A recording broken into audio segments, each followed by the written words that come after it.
ஏய் என்ன பண்றீங்க? திருட்டுத்தனமா கஞ்சா அடிச்சிட்டு இருக்கீங்களாடா? மாமா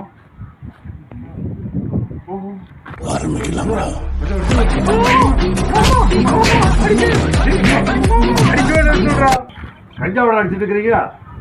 இல்லைங்க மாமா, பீடி தானுங்க. ஏடா பீடினா அது உடம்புக்கு நல்லதாடா. அது அடிச்சா கேன்சர் எல்லாம் வரும்டா. பாரு இந்த பக்கம் இந்த ஏரியாவை பார்த்து பார்த்தேன் வரேன் மாமா. அண்ணா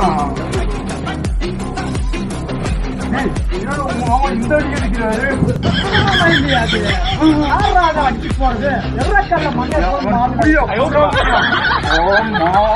கம்பர் கட்ட மண்டையா